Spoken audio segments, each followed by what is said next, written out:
Theory है, साथ के साथ ही क्लियर हो जाएगी, ध्यान दोगे तो।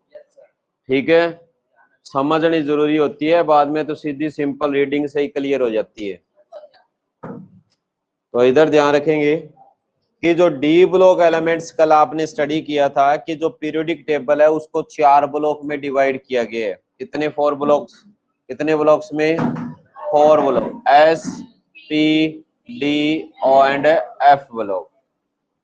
ठीक है, पीछे नहीं बोलना, सारों को सुनता है, डिस्टरबेंस होती है। ठीक है, तो यहाँ इसने बताया कि इन 4 ब्लॉक को बनाया गया था, तो वो इस बेस पे बनाया गया था कि जिस भी एलिमेंट का लास्ट इलेक्ट्रॉन किस में इंटर करता है, डी ऑर्बिटल के अंदर, यानी डी सब सेल के किसी भी ऑर्बिटल के अंदर, तो उसको हम डी ब्लॉक बोलेंगे। एस में इंटर करेगा तो एस ब्लॉक, पी में इंटर करेगा तो पी ब्लॉक, और एफ के अंदर लास्ट इलेक्ट्रॉन इंटर करता है तो एफ ब्लॉक। ठीक है, थोड़ा सा इनका सिस्टम बदल जाता है कि जब आप ब्लॉक पढ़ रहे हो कि एस और पी ब्लॉक में तो सीधा सा है कि उनका जो आउटर मोस्ट ऑर्बिटल होगा या तो एनएस होगा या एनपी होगा। ठीक है, जबकि डी के अंदर देखें तो बाहर से अंदर वाला पहला जो ऑर्बिटल होता है उसको बोलते हैं पेनल्टीमेट सेल। क्या बोलेंगे? Penultimate shell. और अगर एफ की बात करें तो वो उससे भी अंदर की तरफ चला गया तो इसको बोलते हैं एंटी पेनल्टीमेट सेल। क्या बोलेंगे? Anti penultimate. ठीक है, इसी के बेस पे ये अपने को 4 ब्लॉक दिए, S P D and F. फिर हमने पढ़ा था कि डी ब्लॉक एलिमेंट्स जो है उनको एस और पी ब्लॉक एलिमेंट्स के बीच में रखा गया। तो हम जानते हैं कि फर्स्ट 2 ग्रुप एस ब्लॉक के हैं और लास्ट जो आपको 6 ग्रुप दिए हैं, ग्रुप 13 से ग्रुप 18 तक, वो किसके हैं? पी के हैं। बीच वाला क्या है? D block. ग्रुप 3 से लेके और ग्रुप 12 तक टोटल कितने ग्रुप दिए हैं? 10 ग्रुप। समझ में आ गया था? ठीक है, फिर आपने देखा कि जो डी ब्लॉक एलिमेंट्स है उनमें 4 से लेके 7 तक यानी 4th से 7th पीरियड तक क्या है, जो इलेक्ट्रॉन्स की जो फिलिंग की जाती है। ठीक है, तो मतलब हमने स्टार्ट किया था 3D से, 3D series, 4D series, 5D and 6D series. समझ में आ गया कि जो फर्स्ट ट्रांजिशन सीरीज, मतलब डी ब्लॉक को 4 ट्रांजिशन सीरीज में डिवाइड किया गया, first, second, third and fourth. First में 3D ऑर्बिटल भरा जाता है, सेकंड में 4D और नेक्स्ट में 5D और 6D। तो मतलब इनको ट्रांजिशन एलिमेंट कहा गया क्योंकि एस और पी ब्लॉक एलिमेंट्स के बीच की प्रॉपर्टी दिखाते हैं। समझ में आ गया? ठीक है, तो ये मोटी मोटी हमने बातें पढ़ी थी। ट्रांजिशन एलिमेंट किसको हमने पढ़ा था कि ट्रांजिशन एलिमेंट्स वो होते हैं जिनके पास इनकम्प्लीटली फिल्ड क्या होगा? डी ऑर्बिटल होगा। समझ में आ गया कि डी में क्या नहीं होना चाहिए? 0 या 10 इलेक्ट्रॉन्स है नहीं होनी चाहिए। ठीक है, अगर 0 या 10 इलेक्ट्रॉन्स है तो उसको हम ट्रांजिशन एलिमेंट मान के नहीं चलेंगे। समझ में आ गया? ये हमने कल पढ़ा था। जनरल कैरेक्टरिस्टिक पढ़े थे, इलेक्ट्रॉनिक कॉन्फ़िगरेशन जनरल पढ़ा था कि जो डी ब्लॉक एलिमेंट्स है वो कौन सा इलेक्ट्रॉनिक कॉन्फ़िगरेशन शो करेंगे। अरे क्या हो गया, n-1 d 0 to 10 ns, और या 0 क्या 1 to 10, ये 0 to 2। ये हमने इलेक्ट्रॉनिक कॉन्फ़िगरेशन डी ब्लॉक का देखा था। ठीक है उसके बाद जनरल बातें हो गई थी। अब देखो आगे जो अपने को टॉपिक दिया है हम उस पे चल रहे हैं। आगे जो अपने को टॉपिक दिया है वो दिया है हमें कुछ एक फिजिकल प्रॉपर्टी से। वैसे तो हमने फिजिकल प्रॉपर्टी जनरली जो है वो पढ़ ली थी कि जितने भी जो ट्रांजिशन मेटल होते हैं, ट्रांजिशन मेटल क्या होते हैं? मेटलिक नेचर के हैं। उनका क्या होगा हमें पता है, हाई मेल्टिंग बॉइलिंग पॉइंट देखने को मिलेगा, मेटलिक लस्टर देखने को मिलेगी, गुड कंडक्टर होते हैं हीट एंड इलेक्ट्रिसिटी के। समझ में आ गई? ये सारी बातें हमने कल स्टडी की थी। अब देखते हैं एक्सप्लेनेशन के अंदर अपने को क्या दिया हुआ है, ठीक है। तो सबसे पहले अपने को दिया है मेल्टिंग पॉइंट, किसकी बात की जा रही है, मेल्टिंग पॉइंट की, ठीक है। तो जो ट्रांजिशन मेटल जो होते हैं, इसने बताया कि हमें पता है ये जब मेटल है तो मेटल के बीच में स्ट्रॉन्ग मेटेलिक बॉन्डिंग देखने को मिलती है, क्या मिलेगी, मेटेलिक बॉन्डिंग। जब मेटेलिक बॉन्डिंग होती है वो स्ट्रॉन्ग बॉन्डिंग होती है, उसी के कारण क्या है, जितने भी ट्रांजिशन मेटल होते हैं ये बहुत ज्यादा हार्ड होते हैं और लेस वॉलेटाइल होते हैं। वॉलेटाइल का मतलब इजिली से वेपर में कन्वर्ट नहीं होते, ठीक है। तो ये लेस वॉलेटाइल होते हैं। तो इनका हाई और मेल्टिंग और बॉइलिंग पॉइंट के पीछे का जो रीजन अगर हम देखें तो यहाँ इसने कहा है कि जितने भी जो ट्रांजिशन एलिमेंट्स होते हैं उनके अंदर जो डी ऑर्बिटल के अंदर जो इलेक्ट्रॉन होते हैं और जो एस ऑर्बिटल के अंदर जो इलेक्ट्रॉन होते हैं, ये दोनों जो इलेक्ट्रॉन्स होते हैं ये किस में इन्वॉल्व होते हैं, बॉन्डिंग के अंदर। किस में इन्वॉल्व होंगे, बॉन्डिंग में। क्योंकि कल आपने पढ़ा था कि जो n-1d और जो ns ऑर्बिटल होता है, इन दोनों ऑर्बिटल्स के बीच में जो एनर्जी डिफरेंस होगा, क्या होगा, एनर्जी डिफरेंस क्या होता है, कम होता है। इसलिए इलेक्ट्रॉन जो है वो इजिली से क्या है, दोनों ऑर्बिटल में क्या कर सकते हैं, अपनी पोजीशन चेंज कर सकते हैं। समझ में आ गया। तो लगभग इनकी एक जैसी एनर्जी होती है। और दूसरी बात ये आई कि जो हम पढ़ रहे हैं हाई मेल्टिंग बॉइलिंग पॉइंट, तो इसके पीछे जो मेन रीजन था वो यही था कि जो ट्रांजिशन एलिमेंट्स होते हैं उनमें डी ऑर्बिटल तो बॉन्डिंग में पार्टिसिपेट करते ही करते हैं, बट उनके साथ एस ऑर्बिटल के इलेक्ट्रॉन भी बॉन्ड फॉर्मेशन में पार्टिसिपेट कर रहे हैं। तो जितने ज्यादा number of electron bond formation में पार्टिसिपेट करेंगे उतनी ही ज्यादा क्या होती है, बॉन्डिंग स्ट्रॉन्ग होती है। समझ में आ गया। और जितनी ज्यादा बॉन्डिंग स्ट्रॉन्ग होगी उतना ही ज्यादा आपको क्या मिलेगा, हाई मेल्टिंग और बॉइलिंग पॉइंट देखने को मिलेगा। समझ में आ गया। तो यही सारा कंसेप्ट यहाँ दिया हुआ है और कुछ नहीं है। दूसरा कंसेप्ट इसी में से ही निकाला हुआ है कि जितने ज्यादा नंबर ऑफ अनपेयर्ड इलेक्ट्रॉन होंगे किसी भी मेटल के अंदर, अगर नंबर ऑफ अनपेयर्ड इलेक्ट्रॉन्स बढ़ते हैं तो बॉन्ड फॉर्मेशन में वो पार्टिसिपेट ज्यादा करेंगे। मतलब मेटेलिक बॉन्डिंग क्या हो जाएगी, उतनी ज्यादा स्ट्रॉन्ग हो जाएगी, उतनी टाइटली एटम आपस में एक दूसरे से जुड़े रहेंगे और हमें उतनी ही ज्यादा एनर्जी सप्लाई करनी पड़ेगी कि उनको तोड़ने के लिए, किसमें, एटॉमिक स्टेट में तोड़ने के लिए। और जो एनर्जी हमें किसी भी क्रिस्टल लैटिस या मेटल लैटिस से मेटल एटम को बाहर निकालने के लिए जो एनर्जी सप्लाई करनी पड़ती है, उस एनर्जी को क्या बोलेंगे, एंथैल्पी ऑफ एटमाइजेशन। पढ़ी है ना आपने कि एटॉमिक स्टेट में किसी भी मेटल को कन्वर्ट करते हैं तो जितनी एनर्जी हम सप्लाई करते हैं कि वो किस में कन्वर्ट हो जाए, एटॉमिक स्टेट के अंदर कन्वर्ट हो जाए, तो वो जो एनर्जी हम सप्लाई करेंगे उसी को क्या बोलेंगे, एंथैल्पी ऑफ एटमाइजेशन।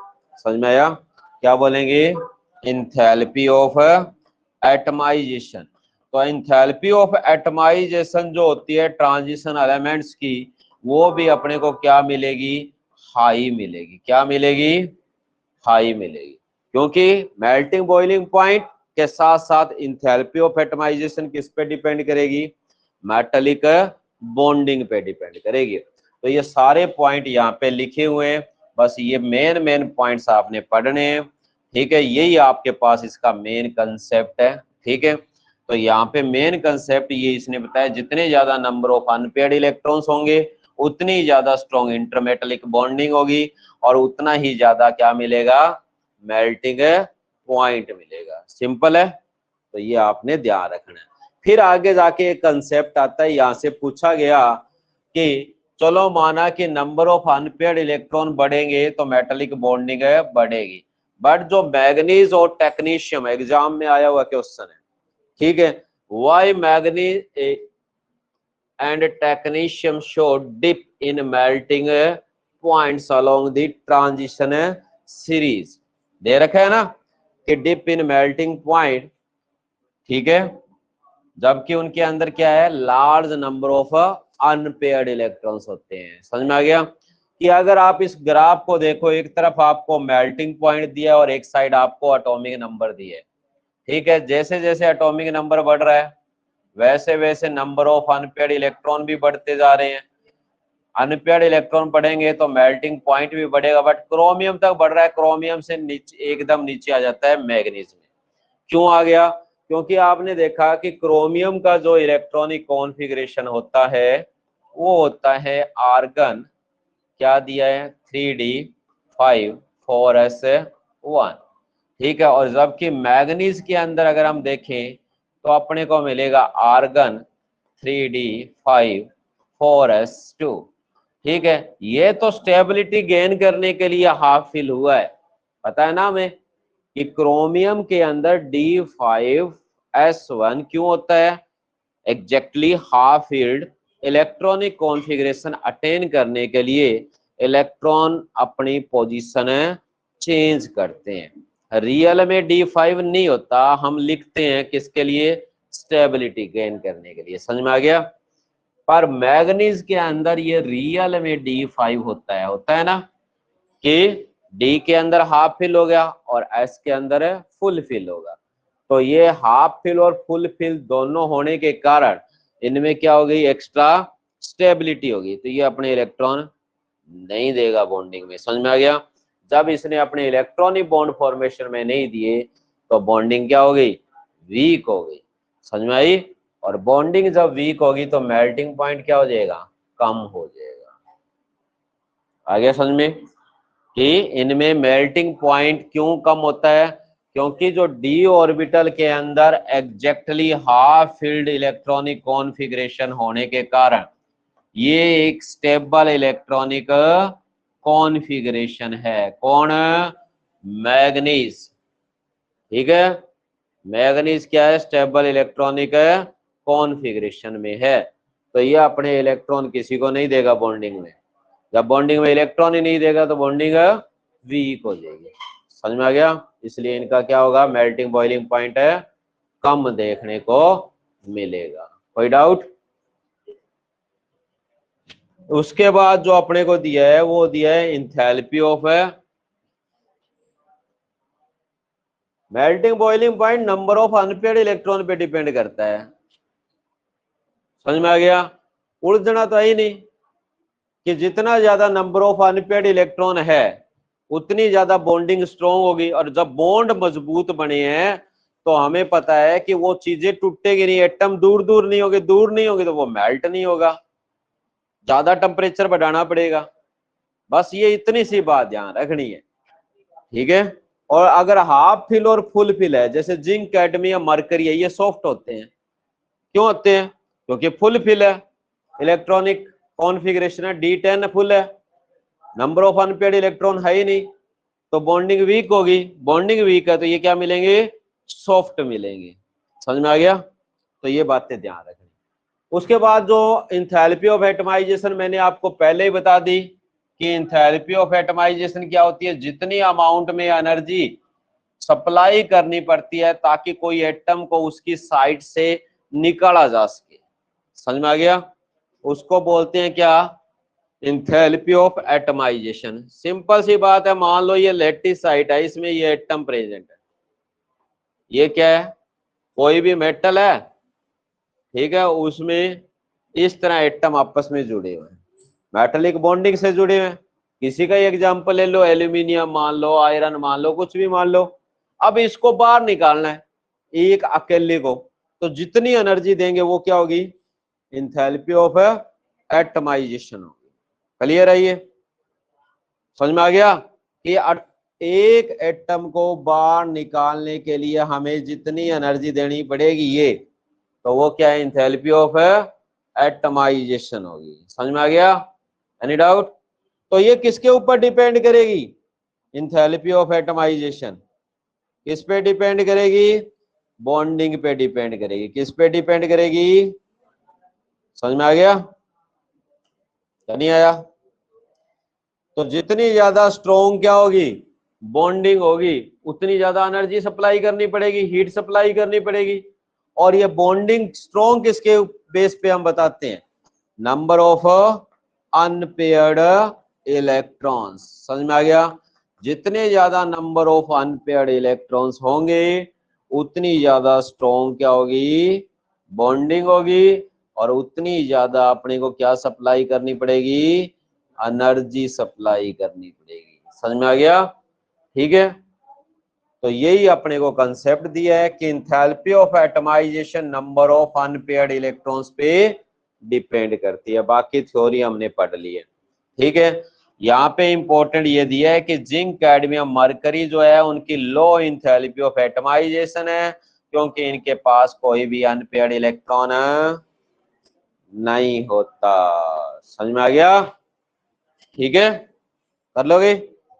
उसके बाद नेक्स्ट कंसेप्ट आता है अपने पास किसका, वो आता है atomic size and atomic radius का। एटॉमिक साइज पढ़ा है ना आपने? एटॉमिक साइज हम किसकी टर्म में एक्सप्लेन करते हैं? कोई भी एलिमेंट्स है उसका एटॉमिक साइज कैसे बताएंगे? उसकी एटॉमिक रेडियस से बताते हैं। एटॉमिक रेडियस से बताते हैं ना। एटम को क्या मान के चलते हैं? एक स्फीयर मान के चलते हैं ना? तो उसके सेंटर से लेके आउटर मोस्ट सेल में, ठीक है, कि सेंटर से लेके आउटर मोस्ट सेल में जो इलेक्ट्रॉन प्रेजेंट है उसके बीच की डिस्टेंस को क्या बोलेंगे?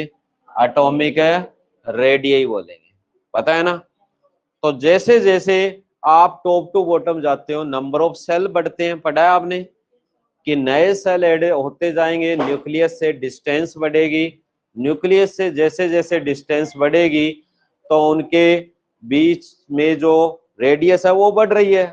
डिस्टेंस बढ़ने से तो उसका साइज बढ़ेगा। क्यों? क्योंकि जब दूरी बढ़ेगी तो न्यूक्लियस और इलेक्ट्रॉन्स के बीच में जो फोर्स ऑफ अट्रैक्शन है वो क्या हो गई? कम हो गई। तो साइज क्या हो जाएगा? बड़ा हो जाएगा। समझ में आ गया? तो यहाँ एटॉमिक रेडियस की अगर हम बात करें तो हमने जनरल कंसेप्ट पढ़ा है क्या, कि जब भी हम पीरियोडिक टेबल के अंदर क्या करते हैं कि ये अपने को पीरियोडिक टेबल दिया हुआ है, इस पीरियोडिक टेबल में जैसे ही हम जाते हैं क्या, लेफ्ट से राइट, क्या जाएंगे? लेफ्ट से राइट जाएंगे। तो क्या होता है लेफ्ट से राइट जाने पे क्या होता है भाई? न्यूक्लियर चार्ज बढ़ता है। देखो ये लेफ्ट से हम क्या जा रहे हैं? राइट की तरफ जा रहे हैं ना।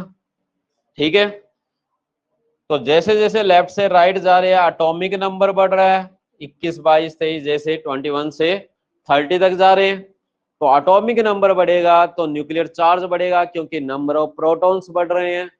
ठीक है, और इलेक्ट्रॉन्स भी बढ़ रहे हैं।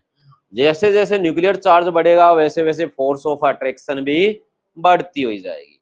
और जब फोर्स ऑफ अट्रैक्शन इलेक्ट्रॉन्स और जो न्यूक्लियस के बीच में बढ़ेगी तो उससे क्या इफेक्ट पड़ेगा? साइज छोटा होता जाएगा।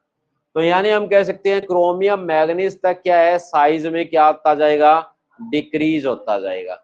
बट जैसे ही मिडवे से आगे जाओगे तो थोड़ा थोड़ा साइज बढ़ना शुरू हो जाएगा। क्यों हो जाएगा? क्योंकि जो डी ऑर्बिटल है उस डी ऑर्बिटल के अंदर इलेक्ट्रॉन्स की पैरिंग होनी शुरू हो जाएगी, जिसको हम बोलते हैं, जिसके कारण स्क्रीनिंग या शील्डिंग इफेक्ट होगा और साइज बढ़ जाएगा। समझ में आ गया? तो इन पॉइंट्स को ध्यान में रखना है कि जैसे ही हम लेफ्ट से राइट जाते हैं पीरियड के अंदर तो एटॉमिक नंबर बढ़ता है।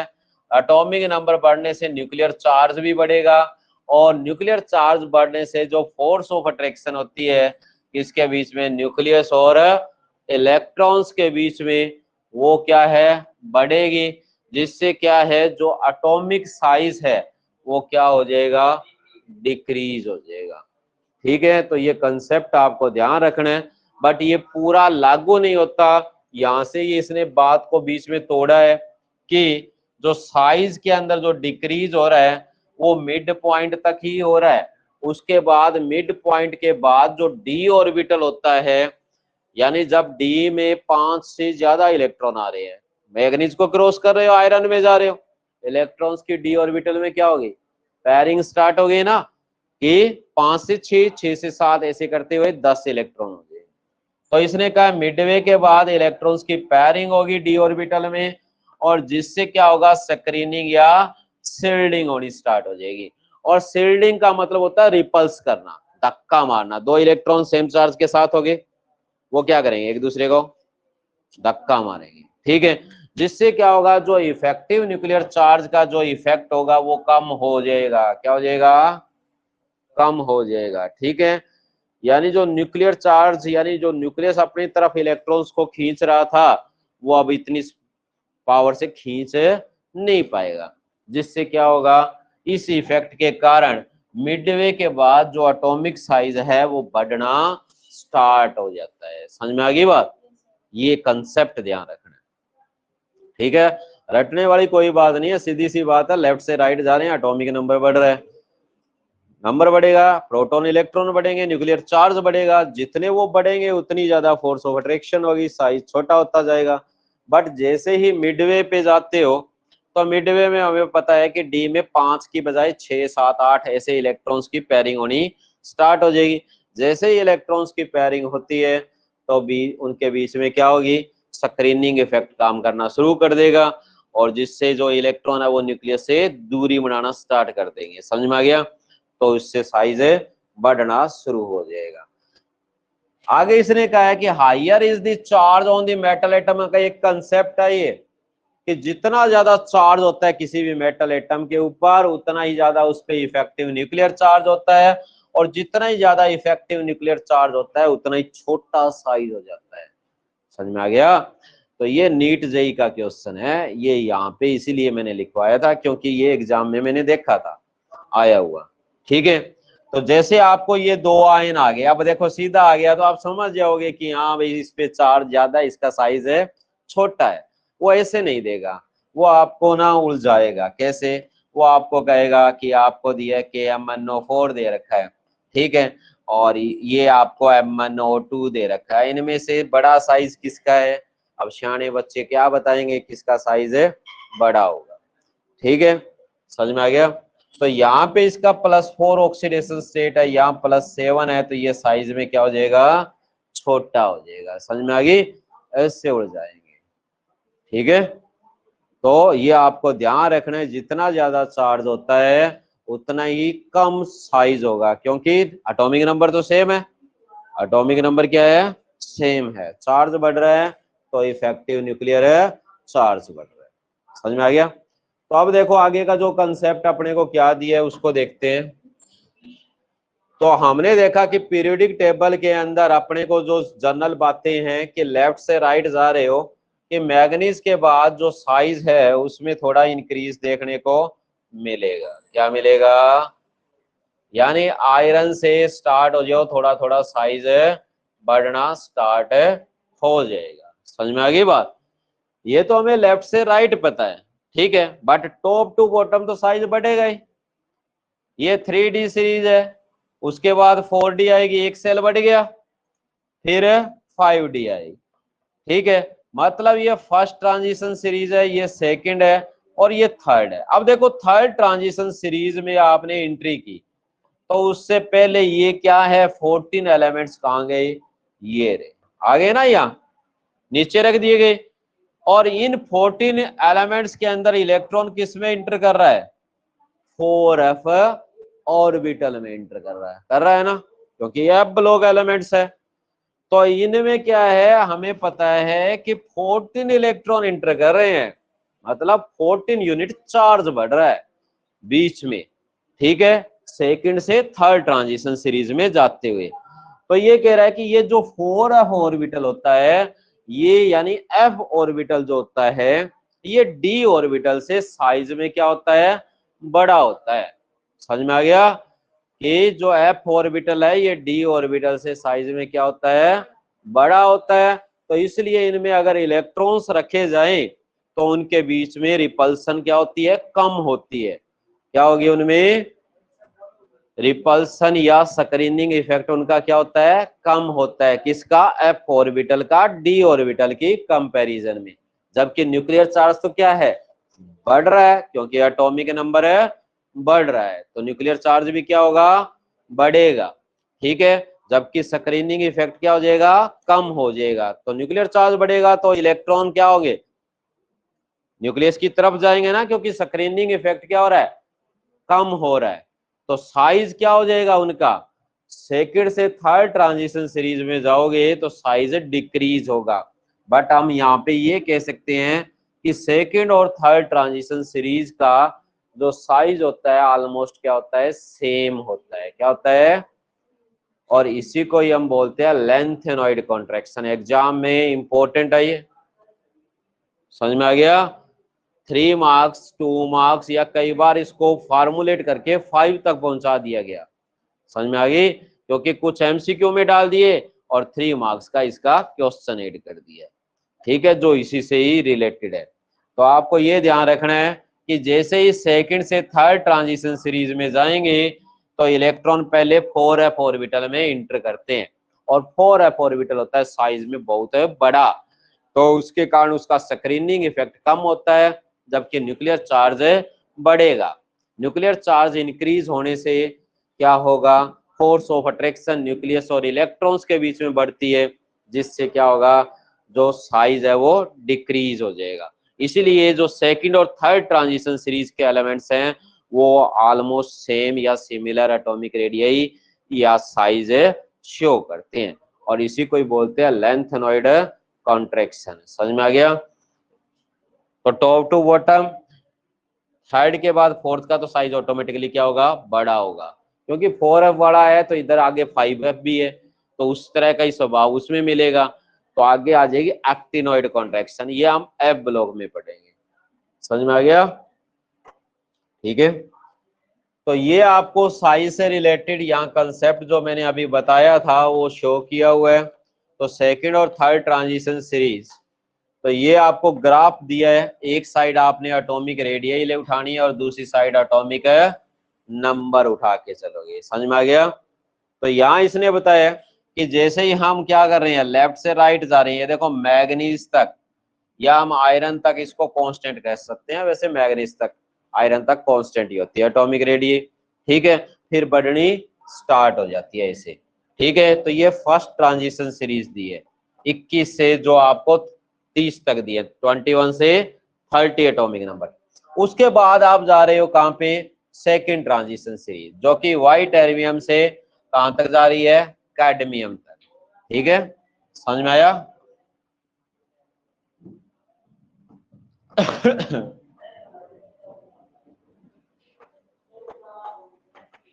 तो ये एलिमेंट्स आपको दिए हुए हैं, समझ में आ गई? तो ये कह रहा है कि जब आप सेकंड ट्रांजिशन सीरीज से किस में जा रहे हो, थर्ड, ये लेंथेनम सीरीज आ गई। ठीक है, तो नेक्स्ट सीरीज में जाओगे तो यहाँ पे साइज आपको ऑलमोस्ट सेम देखने को मिला है, किसका, सेकंड और थर्ड ट्रांजिशन सीरीज का।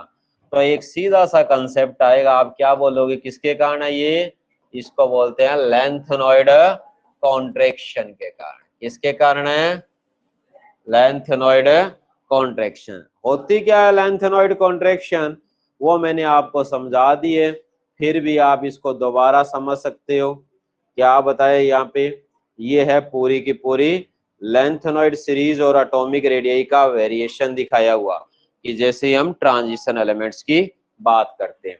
तो ये कह रहा है कि जैसे ही हम क्या कर रहे हैं, टॉप टू बॉटम जा रहे हैं, क्या जा रहे हैं, टॉप टू बॉटम, तो हमें पता है नंबर ऑफ सेल्स बढ़ेंगे तो एटॉमिक साइज भी बढ़ेगा। तो इसलिए हम कहेंगे एटॉमिक रेडियस जो सेकंड ट्रांजिशन सीरीज की है वो फर्स्ट ट्रांजिशन सीरीज से क्या होती है, ज्यादा होती है। ये तो ठीक है। उसके बाद हम जा रहे हैं क्या, सेकंड से थर्ड ट्रांजिशन सीरीज में। कहाँ जा रहे हैं, सेकंड से थर्ड ट्रांजिशन सीरीज में। तो ये कह रहा है कि जो इलेक्ट्रॉन्स की जो हम फीलिंग कर रहे हैं वो हम किस में कर रहे हैं, वो हम कर रहे हैं 4f ऑर्बिटल। समझ में आ गया? किससे पहले, 5d ऑर्बिटल से पहले। समझ में आ गया? क्योंकि 5d सीरीज में तो गए नहीं ना, पहले क्या आ गए बीच में, लेंथेनम से जो अपने को कहां तक दिया था, क्या दिया था वो, ल्यूटेटियम दिया था, वहां तक एलिमेंट्स आ गए 57 से 71 तक या 73 तक, 71। समझ में आ गया? तो ये आपको एलिमेंट्स यहाँ पे अभी आपने पीरियोडिक टेबल में देखा। तो ये कह रहा है कि 4f ऑर्बिटल जो है उसमें इलेक्ट्रॉन भरे जाते हैं 5d ऑर्बिटल से पहले, और 4f ऑर्बिटल मैंने कहा था साइज में बड़ा है किससे, 5d ऑर्बिटल से, इसलिए इनमें स्क्रीनिंग इफेक्ट क्या होगा, पुअर होगा। ठीक है, रिपल्सन नहीं होगी। जब रिपल्सन नहीं होगी तो साइज में कोई चेंज नहीं मिलेगा। और ये कह रहा है कि जैसे ही हम सेकंड से थर्ड ट्रांजिशन सीरीज में जाएंगे तो न्यूक्लियर चार्ज क्या होगा, बढ़ेगा, न्यूक्लियर चार्ज बढ़ेगा। ठीक है, और जो इलेक्ट्रॉन्स की हम फीलिंग 4f ऑर्बिटल में कर रहे हैं तो उससे क्या है, उनकी स्क्रीनिंग इफेक्ट क्या है, कम है। किसकी कंपैरिजन में, जो इलेक्ट्रॉन की फीलिंग आप 5d ऑर्बिटल्स के अंदर करते हो। ठीक है, और यही जो साइज में जो डिक्रीज हो रहा है, ठीक है, उसी को हम क्या बोलते हैं, लेंथेनॉइड कॉन्ट्रैक्शन।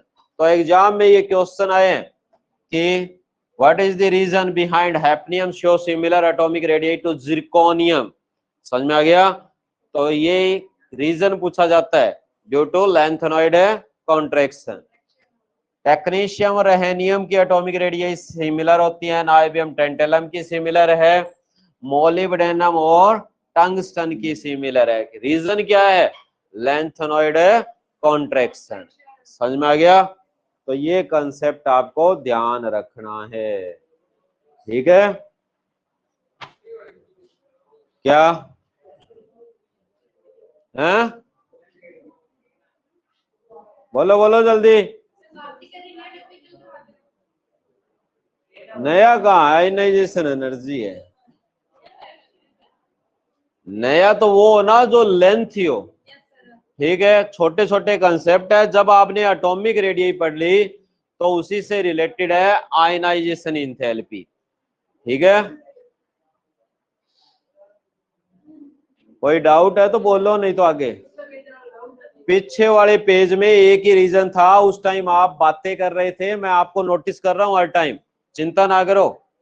ठीक है, 40 मिनट एक्स्ट्रा मिलेंगे तो मैं स्पीड के बाद, उसके बाद समझ लेना कोई डाउट हो तो। मैं देख रहा हूं कौन सा सीरियस है कौन सा नहीं है। ठीक है, कहने की जरूरत नहीं। आगे का कंसेप्ट है आयनाइजेशन एनर्जी। आयनाइजेशन एनर्जी क्या कहती है कि हमें पता है कि जितनी एनर्जी हम सप्लाई करेगी कोई भी जो एटम है उसके आउटर सेल से इलेक्ट्रॉन बाहर निकालना है। उस इलेक्ट्रॉन को अगर आप बाहर निकालोगे तो वो एटम किस में बदल जाएगा, कैटायन में बदल जाएगा। तो जितनी एनर्जी देंगे उसको क्या बोलेंगे, अब समझ लो ध्यान से। ठीक है, आयनाइजेशन एनर्जी। तो ये सिंपल सी बातें हैं +1 वाली, इन पे टाइम वेस्ट ना करो, टाइम तुम्हारा ही है। ठीक है, मैं तो लेके बैठा रहूंगा एक लिए आयनाइजेशन एनर्जी को, 50 बार सुन लो मेरे से। ठीक है, तो आयनाइजेशन एनर्जी, आयन बनाने के लिए जो एनर्जी दी जाती है, क्या, आयन। और आयन कौन सा होगा, वो कैटायन होगा। कि कोई भी एटम के आउटर मोस्ट सेल से जब आप इलेक्ट्रॉन निकालते हो तो उससे एक आयन बनता है जिसपे प्लस चार्ज होता है, और जितनी एनर्जी आपने दी उसको क्या बोला, आयनाइजेशन एनर्जी बोली। समझ में आया। तो ट्रांजिशन मेटल्स की अगर हम बात करें, किसकी बात करें, ट्रांजिशन मेटल्स की। तो जैसे ही हम लेफ्ट से राइट जाते हैं पीरियड के अंदर, आपने पढ़ा था कि साइज क्या होता है, छोटा होता है ना। अभी आपने पढ़ा कि जैसे ही आप लेफ्ट से राइट जाएंगे तो एटॉमिक साइज क्या हो जाएगा, कम हो जाएगा। एटॉमिक साइज जब डिक्रीज होगा तो फोर्स ऑफ अट्रैक्शन बढ़ेगी। छोटा साइज है, न्यूक्लियस टाइटली इलेक्ट्रॉन को बांध के रखेगा, तो फोर्स ऑफ अट्रैक्शन क्या है, बढ़ रही है। इसके बीच में, न्यूक्लियस और इलेक्ट्रॉन्स के बीच में। तो इससे आयनाइजेशन एनर्जी क्या होगी, बढ़ेगी। ये होता है जनरल ट्रेंड। क्या होता है, जनरल, मतलब जनरली अगर आप कोई बात को बोलो तब ये लागू होता है, वैसे लागू नहीं होता।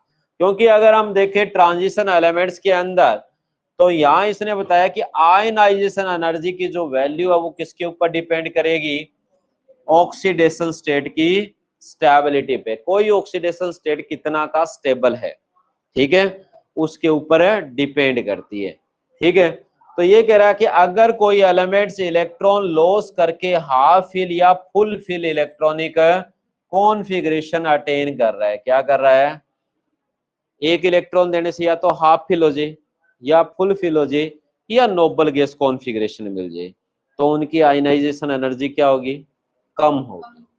और अगर खुद वो फुल फिल है, हाफ फिल है या नोबल है, तो उनकी आयनाइजेशन एनर्जी क्या होगी, हाई होगी, क्योंकि वो स्टेबल इलेक्ट्रॉनिक कॉन्फ़िगरेशन में होंगे। समझ में आ गई? तो ये बातें आपने ध्यान रखनी। तो इसने यही कहा है कि ये कह रहा है कि अगर एक या एक से ज्यादा इलेक्ट्रॉन निकालते हैं तो उनके केस में आयनाइजेशन एनर्जी क्या हो जाएगी? कम। जैसे कॉपर को देखो, इलेक्ट्रॉनिक कॉन्फ़िगरेशन आपके सामने कि कॉपर के 3d ऑर्बिटल के अंदर 10 इलेक्ट्रॉन है और 4s ऑर्बिटल में 1 इलेक्ट्रॉन है। साफ दिख रहा है? दिख रहा है ना? तो यहां इसने कहा कि अगर मैं इसका एक इलेक्ट्रॉन निकाल दूं 4s ऑर्बिटल का तो इसको क्या मिलेगा? D10 configuration. समझ में आ गया? अब D10 वाला फुल फिल है, उसमें से निकालेंगे तो क्या होगी? ज्यादा होगी ना आयनाइजेशन एनर्जी।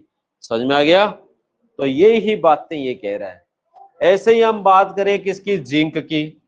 जिंक का आपको 3d10 और 4s2 इलेक्ट्रॉनिक कॉन्फ़िगरेशन दिया है ना, 3d10 4s2।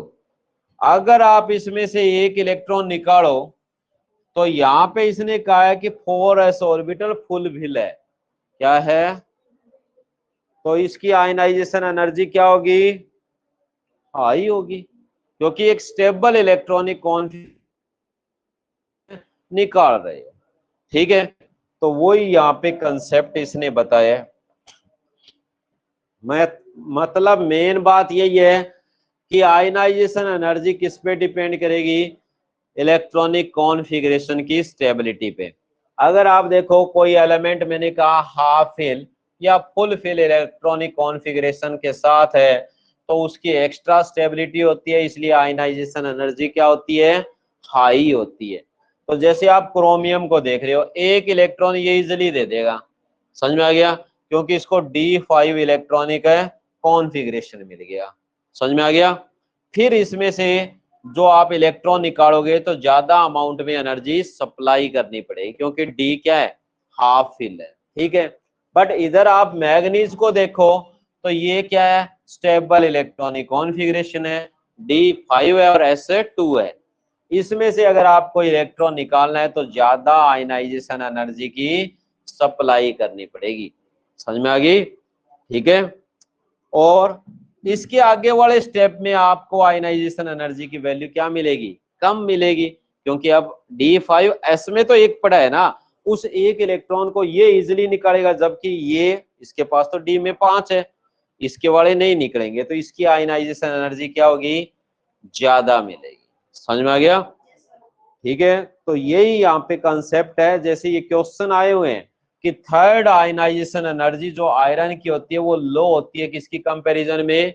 मैग्नीज की कंपैरिजन में। समझ में आया क्यों लो होती है? तो आप इनका इलेक्ट्रॉनिक कॉन्फ़िगरेशन लिखो तो हमें पता है कि अगर हम आयरन का देखेंगे तो हमें मिलेगा क्या? 3d6 4s2, यही होता है। और अगर आप मैग्नीज का देखोगे तो आपको पता है हम लिखते हैं आर्गन 3d5 4s2। तो ये कह रहा है 3 इलेक्ट्रॉन निकालने, 3 यहां से अगर इलेक्ट्रॉन निकलेंगे तो D5 आ जाएगा ना यहां से।